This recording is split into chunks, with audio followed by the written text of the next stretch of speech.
Hello everyone, welcome back to Rolling Solo. My name is Adam Smith, and I'm very excited in this video to be unboxing the Isle of Cats. This comes from designer Frank West, and Frank West is also designer of a beloved solo game, The City of Kings. Now, these games share the same world, but they're very much standalone games and do different things, but there is a similarity there with some puzzly nature between them. However, the Isle of Cats certainly wins out as being strictly a very big time puzzle game. So first off, when we did a 2019 Rolling Solo Games of the Year Awards video just a few weeks ago, I named this particular game the best puzzle game of 2019 for solo gamers.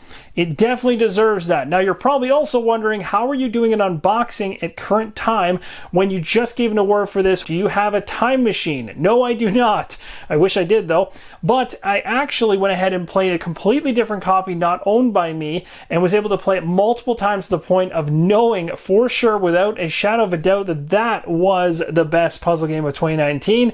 And now I have my own copy to actually show you guys this thing from the beginning when it's a clean slate. So the aim of this video, as always with all unboxings, is to help you make an informed decision. So without further ado, let's flip the game over, take a look at the back of the box, and then we're going to dive inside. The Isle of Cats is a competitive card drafting polyomino cat placement board game for 1 to 4 players. It supports solo and family play while offering a challenge to the most experienced gamer. You can see right up here, solo play, it says 60 to 90 minutes and 8+. Now, the game overview is as follows. You are a citizen of Squalls End on a rescue mission to the Isle of Cats and must save as many cats as possible before the evil Lord Vesh arrives. Remember that name, Lord Vesh? Yeah, you will, from the City of Kings. Each cat is represented by a unique tile and belongs to a family. You must find a way to make them all fit on your boat while keeping families together. You will need to manage resources as you explore the island by drafting cards, rescuing cats, finding treasures, befriending Oshax, and read ancient lessons. Each lesson you collect will give you another personal way of scoring points in addition to filling your boat and keeping cat families together. The Isle of Cats Family Mode provides a beginner-friendly gateway game which can be played by anyone new to the board game hobby and children. It removes a lot of the complexity included within the standard game and simplifies the setup, learning curve, and decisions players must make. So that's really nice to see. There's multiple ways to play this, including making it easier and more accessible for others. It also, of course, as mentioned, and always has to have this to be on the channel, is a solo mode.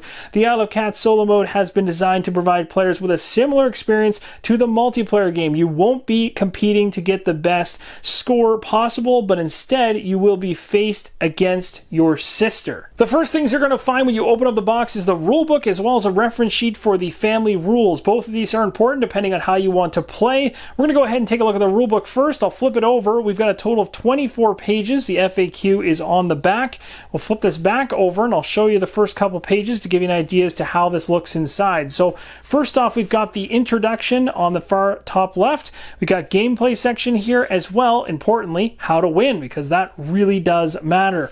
We've got learning the game here. There are videos straight from the City of Games you can check out in order to learn the game. The components are all listed out here nicely. Again, I really like the space of the rulebook. Nothing is overly cluttered and everything seems to be easy to read. Huge plus right there. Your setup is a total of 8 steps. Also a big plus, not major. Player setup right here beside it. Very quick. And then it also mentions right here before your first game what some things you need to keep in mind essentially. And then you get into the boats. That's right, because again, you're going to be putting cats on this boat, and you've got a breakdown of how that's all going to be structured, the rooms, the key terms, the tile placement. This is going to be a really interesting experience for you if you are into puzzle games. The day overview is over here, moving into phase 1 of fishing, exploring. You've got reading lessons. You've got yourself rescuing the cats, so on and so forth. And now hopefully you have a rough idea as to how the actual rulebook is laid out. And you've got some examples on the back here. And most importantly, scoring. How does that all work? So you can again pause the screen anywhere throughout this rip through of the rulebook to get an idea more of what's going on here. We're going to move on to the Isle of Cat Family Rules reference sheet. So it even talks about before your first game, gives you a breakdown really quickly on a one-pager that's double-sided as to how to get that set up and going. So that's quite nice. So with the rulebooks out of the way, let's go ahead and take a look at this giant bag that's sitting here right in the middle. And if I open this thing up, there's actually quite a bit inside of it. So I'll show you that quite quickly. At the very bottom, we've got a whole bunch of what looks to be cat tokens, as well as a bunch of card decks. So for now, I'm going to take these off screen, and we'll go through the rest of the stuff and come back to those. So, of course, we've got some really handy baggies, which you can use to organize your game. Always good to see that. And there's some more even off to the side here of a larger size. That's good. You got yourself a sealed pencil to make sure that it kind of comes in one piece, and your score sheets, of which there are all kinds. You can see here you've got the name on this pad, blue families, green families, orange, purple, all the way down. Your lessons are trackable, public lessons, rats, rooms, to give you the minuses. So that's a big pad for those. Now we actually get to the actual boat tiles or player boards, which are pretty cool looking. So let's go ahead and open one of these up as an example. So here is what one of those ships look like, all laid out. Pretty awesome. I still love looking at these things, even though I've already seen it before. It just looks great. The artwork's fantastic. The appeal of it looks good on the table. So you've got your nice scoring track all mentioned down here to keep things nice and easy. Things are colorful on the game board. You got your round summary up here to keep stuff easy. But again, each of these boats actually has some different artwork. So if you notice here, you've got kind of like the squid or octopus around the outsides, and if we go here, we got a like swordfish, for example, down here in the bottom. So pretty awesome. Things are changing up across those boards. I'll show you each and every one of them because they're all deserving.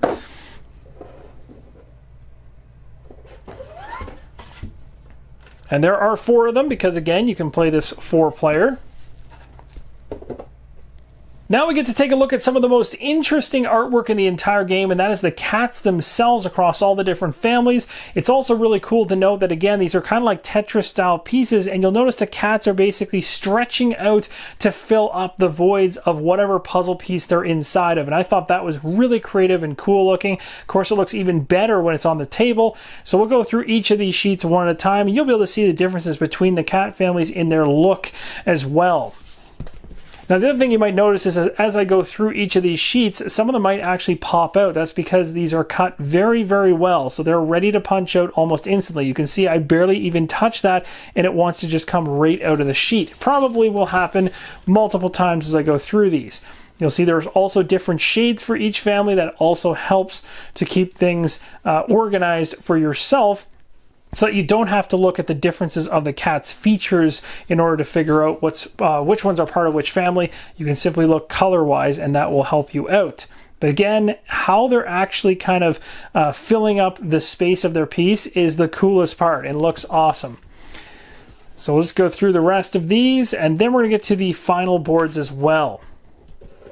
Again, a very nice piece right there. That one wants to come right out. And another punch board that you can expect to find inside the box. Now, remember earlier when we opened up this particular drawstring bag and it had all kinds of other items inside of it? These are what was inside of that bag. So let's go over these quite quickly. I'll take one of the cats out from each of the families here so you can see them.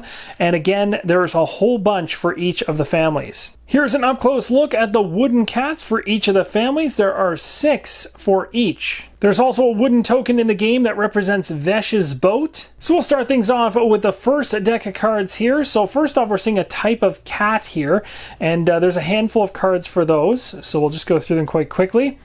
And then you're going to start seeing the ones that are specific to the families. So after those cards go by, you're going to see cards here now that are specific to certain families just based on the color of the cards alone. So there's a whole bunch. There's a ridiculous amount actually for each of the families. I'm not going to go through every single one of them, but I'll give you a gist of what they look like. Again, every single one of them seems to be unique. I don't believe, if I remember correctly, that I ran into any that are the exact same because the families, of course, appear different as well. But it looks awesome. So there's a handful of the green ones. If I move all the way through here to this one in the back, Totally different appearance, totally different thing. It's starting to talk about what you get. So place your next cat or treasure anywhere on your boat. Things like that. Again, all of these cards are going to be sitting in that discovery pile.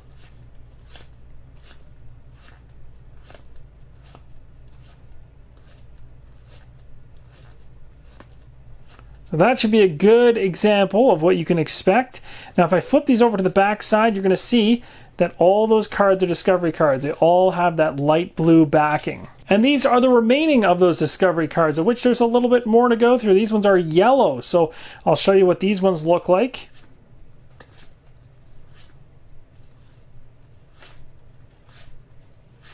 So that's a decent example of a handful of those. I really do appreciate the actual font on the cards. I find them really easy to read, and it also seems to highlight the most important things within the text, which is kind of nice. And the iconography is really good.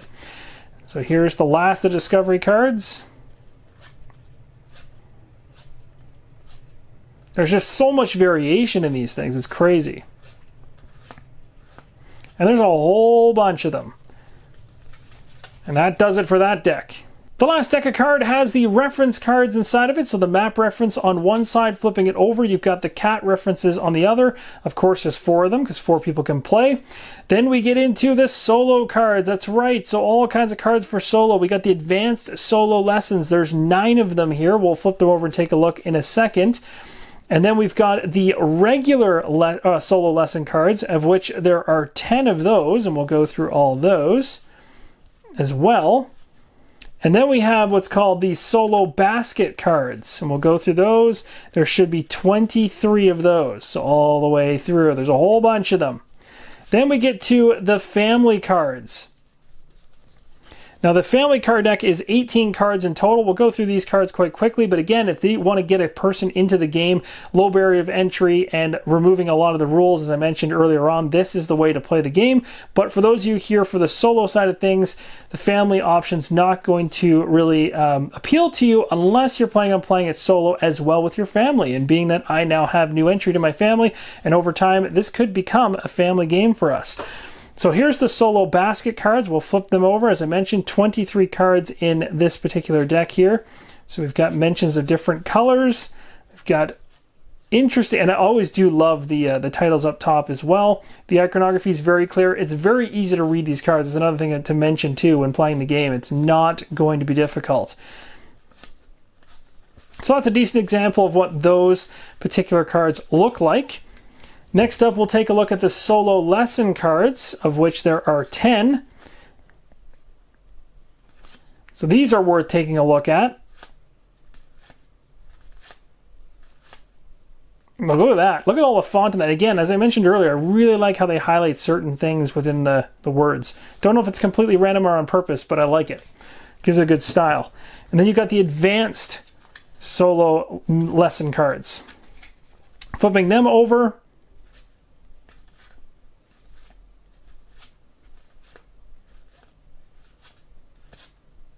And that's going to complete the unboxing for the Isle of Cats.